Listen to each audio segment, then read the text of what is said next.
Welcome to an episode entirely on the Supreme Court. I've got so many articles, I can't even keep track of them to recall them to you. Drinking with my girls, hey. Drinking with my boys, hey. Bones in the air, now click. Selfie. Bones in the air, now click. Selfie. Bones in the air, now click.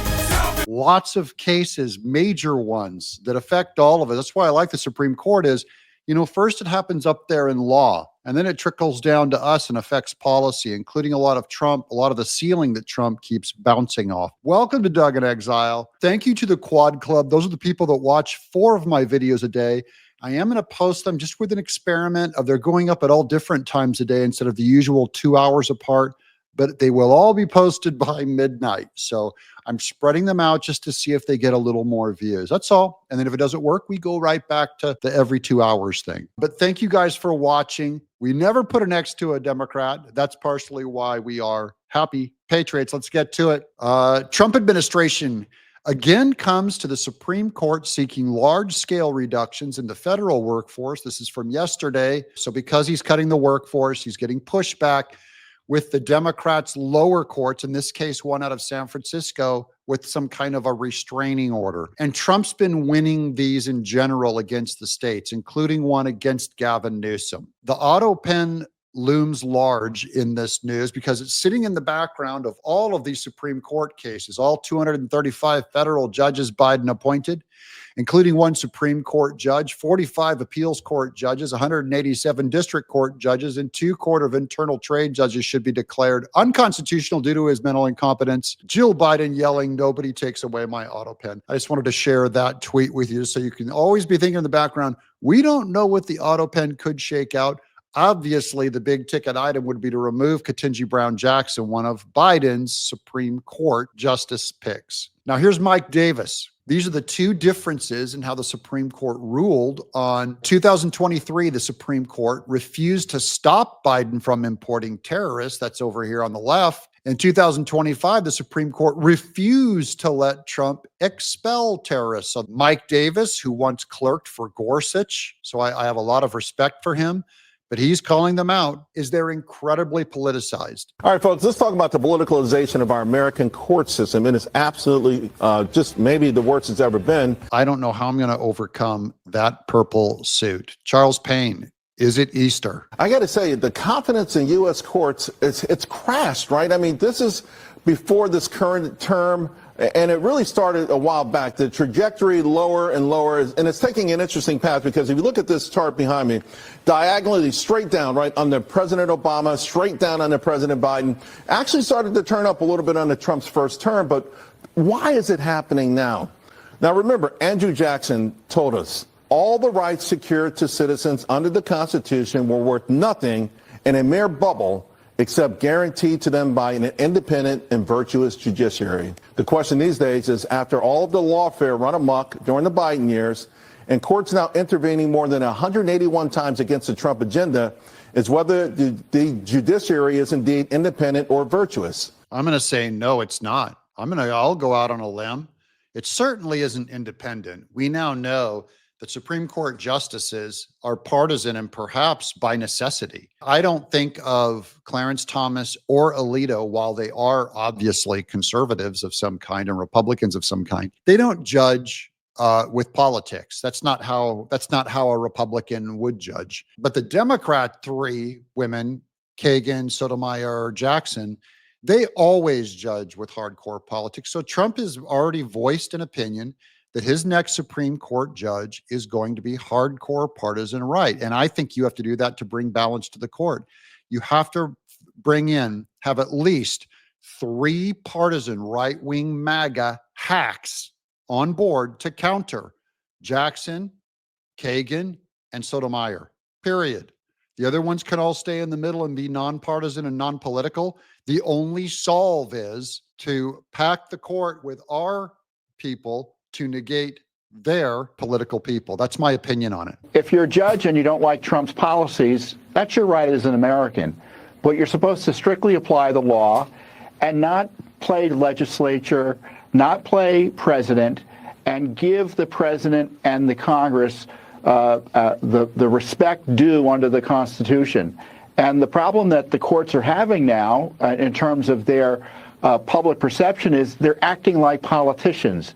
And when you act like a politician, the public's going to treat you like a politician, and that's why the courts, in my view, their reputation is plummeting among the public. And by the way, I don't care what the court's reputation is. And this is another thing where I'm going to go a little bit against Tom Fitton, though I have nothing but respect for the guy.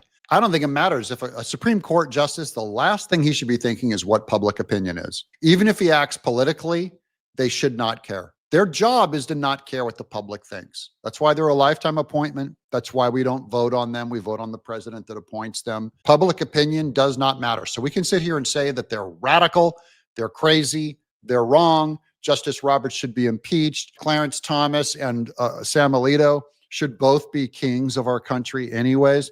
But that's just a matter of opinion, and that public opinion really shouldn't sway them, though obviously it does. That's the problem. They're human beings. That's all of Americans' problems. We're human beings. Guess what happens with fallen man trying to put a country together? It would be a miracle if it gets pulled off. Now, here's an interesting one. Pretty cool that the Supreme Court will meet at 1 a.m. So this is about a quick 1 a.m. meeting, okay? Let me pull out on this one here. Justice Kavanaugh at 2 a.m. in the morning. We're really busy now. Come back in a year or two.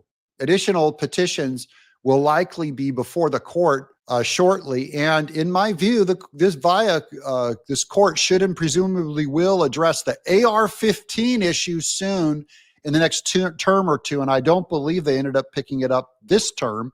But he was saying like, hey, we're up till 2 a.m. And then here's Lee Grater. I don't know who this guy is, but he makes a great comment. Pretty cool that the Supreme Court will meet at 1 a.m. to scribble out an emergency ruling to prevent members of designated foreign terrorist organizations from being deported. But it's a little too booked up for the next 2 years to hear about Americans being denied their Second Amendment right. That's a very good point. Now, here's the big overview that I'm looking for. This will get you guys all caught up. This video is going to go longer, but this segment I want you to make sure that you stay for, because this is going to give us the big overview on the major courses, biggest Supreme Court cases to be decided this month. This is provided by Newsweek, came out today, just about 20 minutes ago. The U.S. Supreme Court is expected to issue rulings in more than 30 cases before the end of June, weighing in on issues such as birthright, citizenship, and gender and sexually instruction in schools. Why it matters. The court, which has a 6-3 conservative majority, has an opportunity to set precedent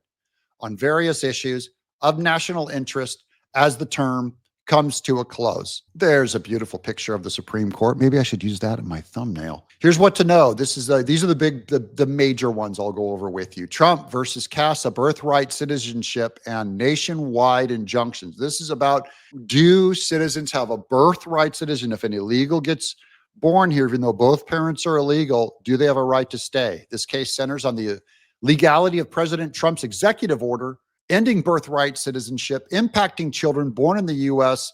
to certain non-citizens. The Supreme Court is tasked with determining whether presidential actions can narrowly limit citizenship rights under the 14th Amendment and whether the lower courts can issue nationwide injunctions to block federal immigration policies. Now, this one could really end Trump's whole evacuation plan of send them home. Because then every illegal just knows, get a girl knocked up and you get to stay. If they don't catch you in 9 months, you get to stay. During oral arguments in the case, several justices expressed concerns about Trump's order. Justice Sonia Sotomayor said it violated, by my count, 4 established Supreme Court precedents. So yeah, kind of important. Here's another one.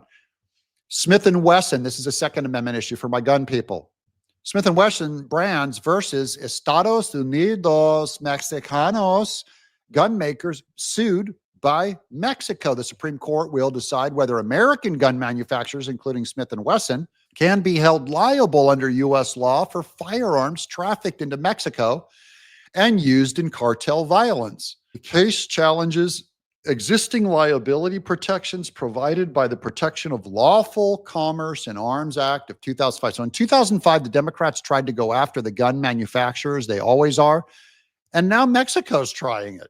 If the court rules in favor of Mexico, it could allow foreign governments to pursue claims against U.S. gun makers for alleged cross-border harms. This is insane. This will not pass. I don't think this is even going to be close. But just in case, guys, we dropped our AR-15s into the lake. Mahmoud Taylor, gender sexuality in school instruction. The case concerns whether public schools in Maryland must provide opt-outs for families objecting on religious grounds to lessons featuring LGBTQ themes and relationships. So this goes down to the gay agenda. It is Pride Month, according to them, where if they do pro-LGBT classroom activities, can someone have a religious exemption and excuse themselves from the class? Or will the public school force people with a religious objection to attend? Louisiana versus Calais, restricting in African-American majority areas. The case challenges the legality of Louisiana's new congressional voting map, which created a second majority black district in the state. So look, they built out a black district. Given the past in Louisiana with slavery, I do think they need to look at those districts and just make sure that all the numbers do align with the racial makeup of the area. But this is clearly a Democrat play just to build out more support. So they take a black community, they split it into two communities to make it easier to win because they're so unpopular they can't win otherwise. Here's the AR-15 ban in the state. We're going to go back and look at this one again. From ABC News, the Supreme Court allows AR-15 ban in this state. The justices rejected an appeal from gun rights advocates. That's bad news for us. The Supreme Court on Monday turned away from an appeal by a group of gun rights advocates seeking to overturn Maryland's, there they are again, burning witches and grabbing guns. Maryland's ban on assault rifles and high-capacity magazines under the Second Amendment. The decision, a major win for gun safety, a major win for totalitarians and gun grabbers, leaves in place a ruling by the Fourth Circuit U.S. Court of Appeals, which ruled that the state may constitutionally prohibit the sale and possession of the weapons. Justices Samuel Alito, Neil Gorsuch, and Clarence Thomas dissented from the decision, saying they would have taken up the case. So they didn't lose the case, they just didn't take it up from the lower states. These three wanted to take up the case. Alito, Gorsuch, and Clarence Thomas wanted it. But you have to get a majority. I think you have to get 5 to be able to take up the case with the Supreme Court. So they're saying they're too busy with other stuff that's more important than the second, number 2, the Second Amendment. Birthright citizenship's like way down there, guys. They said they would have taken up the case. Here's the actual quote from Clarence Thomas. I would not wait to decide whether the government can ban the most popular rifle in America, unquote, Thomas wrote. The question is of critical importance to tens of millions of law-abiding AR-15 owners throughout the country. And he's right. This is a very popular, I might even own something like that. Tariffs on the Supreme Court and gun grabbing. And preventing Trump from exporting illegals. Those are 3 major MAGA movements that are being pushed through the court system and are making their way up to the Supreme Court. They're obviously using lawfare to disenfranchise Trump supporters. Now you're all caught up on where the Supreme Court is at. If you're into the Supreme Court, why in the world haven't you subscribed so you don't miss out on it? I cover every major thing the Supreme Court does. I don't waste your time. I blow through all of the things and give you an overview so that you can confidently know now what is going to go on in the next session at the Supreme Court. Thank you guys for watching. God bless you all. I'm Doug in Exile. This is where the happy patriots are.